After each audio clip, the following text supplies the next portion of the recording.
Stage 1 begins in the jury room.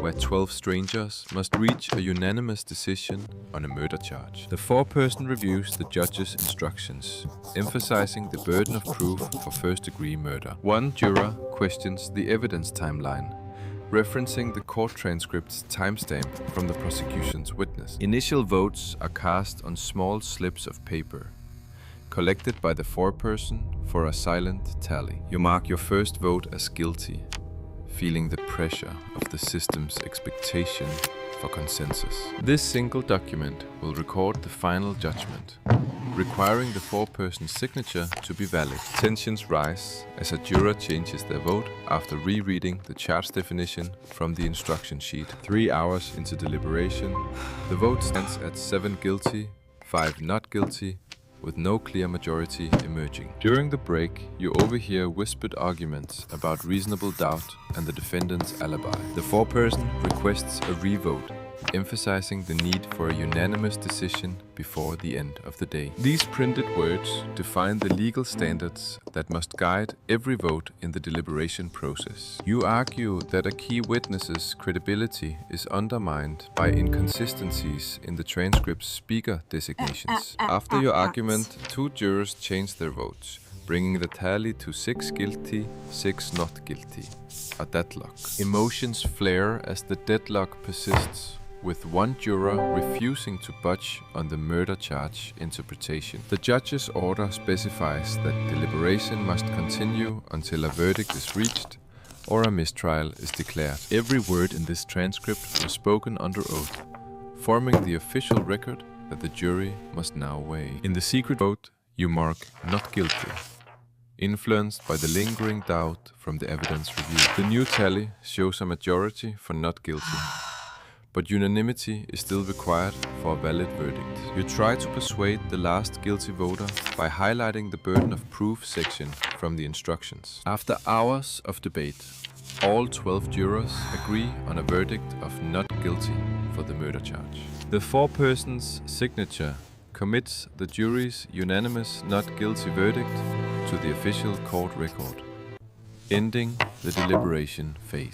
This single sheet of paper now holds the legal weight of the jury's decision, bound for the judge's review and finalization. With the verdict sheet signed, the foreperson informs the group that they must now return to the courtroom to deliver the decision. As you pack up, the weight of the decision settles in, knowing that the defendant's fate has been determined by your vote. The instruction sheet, no longer needed, served as the legal framework that guided every argument and vote during deliberation.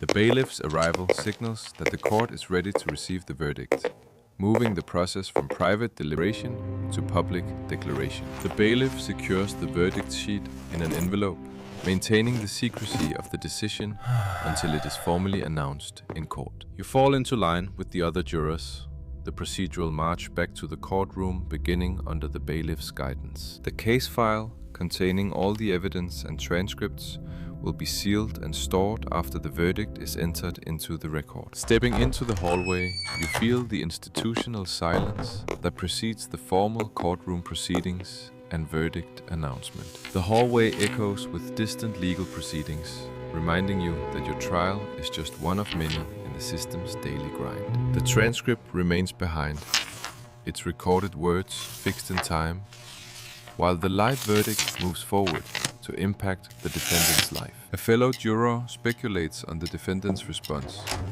highlighting the human element that persists despite the legal formality of the verdict. At the courtroom threshold, you see the judge waiting, the final authority who will oversee the verdict's entry into the legal record. You take your seat in the jury box under the watchful eyes of the judge, defendant, and attorneys, ready for the verdict reading.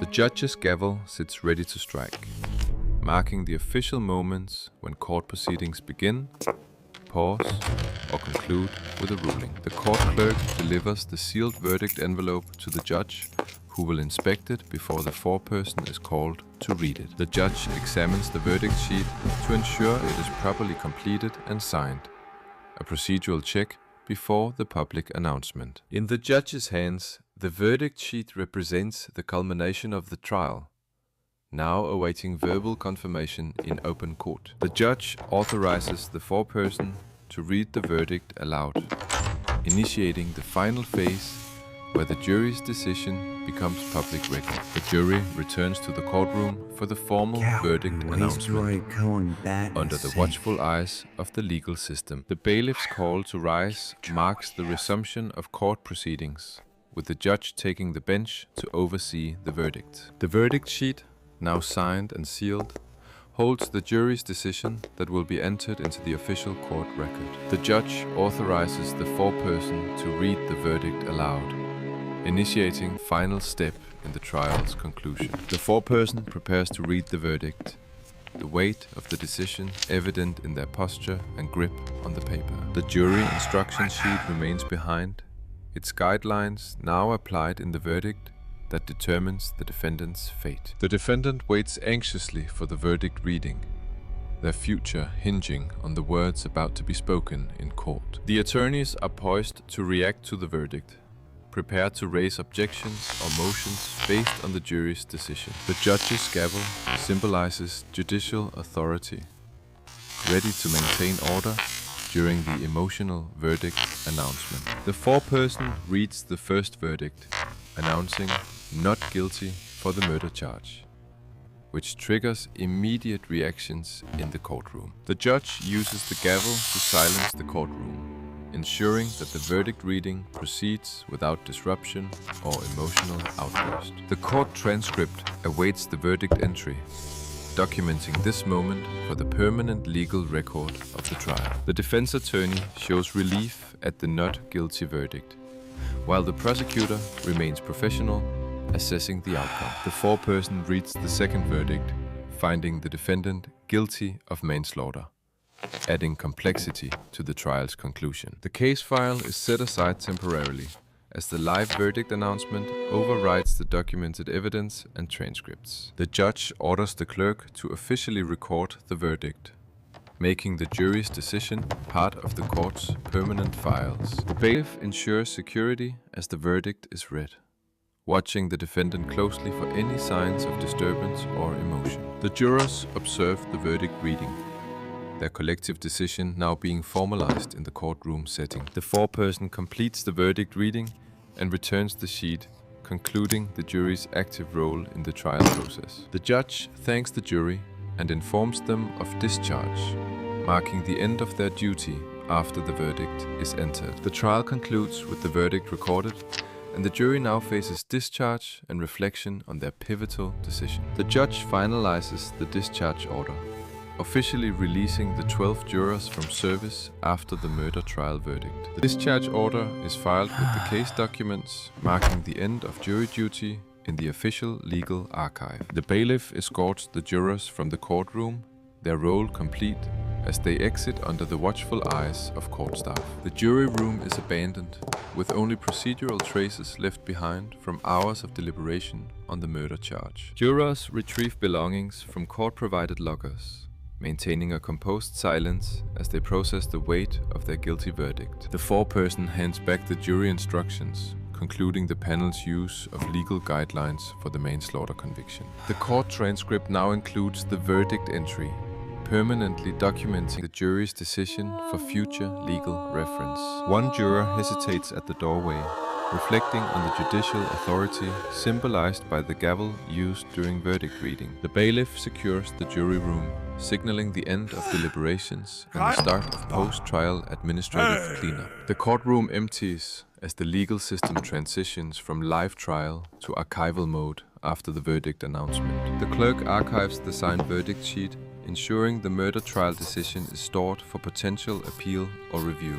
Jurors exit the courthouse, moving past ongoing legal proceedings that contrast with their completed duty on the high-stakes case. The case file is closed and stored, its contents now part of the legal system's permanent record after the trial's conclusion. A juror obtains the discharge certificate, formally acknowledging service completion and signing off on the court's administrative records. The judge concludes duties by reviewing the verdict transcript, ensuring accuracy before ending the judicial session for the day. The defendant's table is vacant, a silent reminder of the individual affected by the jury's guilty verdict for manslaughter. Jurors re-enter daily life outside the courthouse, carrying the procedural weight of their decision back into ordinary routines. The clerk closes the electronic recording system, finalizing the case status as completed after the verdict and discharge. One juror reflects alone in the courthouse steps,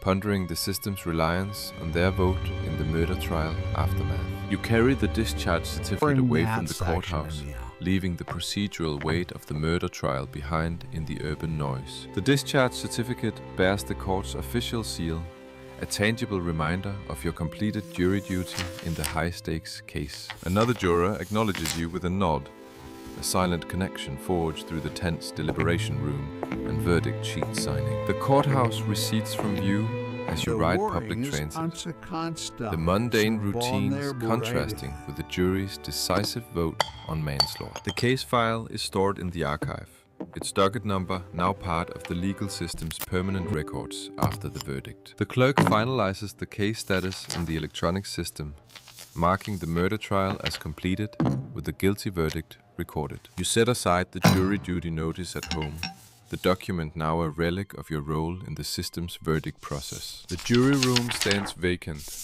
the abandoned verdict sheet a ghost of the deliberation that led to the foreperson's signature. You journal about the defendant's stoic face when the guilty verdict was read, capturing a personal fragment of the trial's aftermath. The bailiff removes evidence boxes from the courtroom, each exhibit number corresponding to testimony reviewed during jury deliberations. The verdict sheet rests in the case file, its foreperson signature sealing the jury's decision on the high-stakes murder charge. A court letter thanks you for jury service, its standardized language underscoring the system's reliance on citizen participation. The judge annotates the trial transcript, ensuring accuracy for potential appeal, with highlighted timestamps and speaker designations. The courthouse hallway empties as night falls, its marble surfaces echoing the day's legal proceedings, now concluded.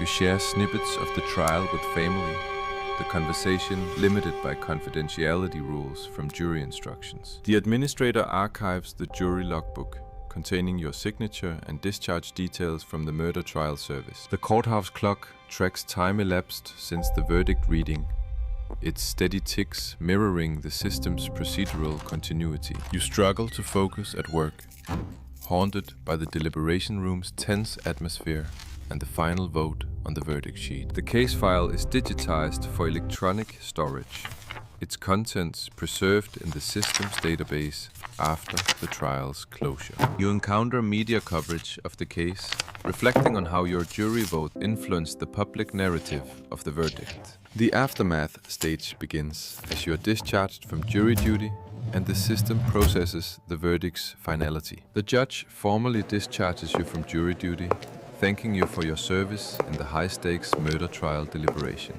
Your discharge papers bear the court's official seal, marking the end of your legal obligation as a juror in the trial. You leave the courthouse, the weight of the verdict lingering as you re-enter daily life after the intense trial. The case file is boxed for archival, its contents sealed as part of the legal system's permanent record after the verdict. You file away the jury duty notice, a tangible reminder of your role in determining the defendant's fate in the murder case. The court sends a feedback survey via email, seeking input on the deliberation process and your overall jury duty satisfaction. The jury room stands vacant, its tense atmosphere replaced by silence after the verdict was reached and recorded. You and your friend analyzed the media coverage of the verdict, reflecting on how the jury's decision influences public perception of the legal system. You read media reports on the case,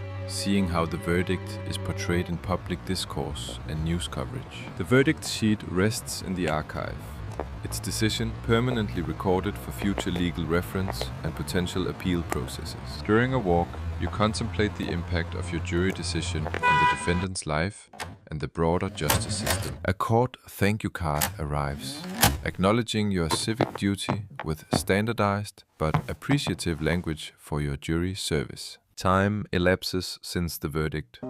The courthouse clock tracking the ongoing procedural life and continuity of the legal system. You journal a final entry about the trial, capturing the personal weight of participating in the justice system as a juror. The case file is digitized for electronic storage, ensuring its preservation in the court's database for future legal access. The courtroom sits empty, its role in the trial concluded, awaiting the next case on the docket and proceedings. The court issues a stipend check for your jury service, a financial acknowledgement of your time and civic duty performed. At work, you find yourself distracted, recalling the tense atmosphere in the jury room during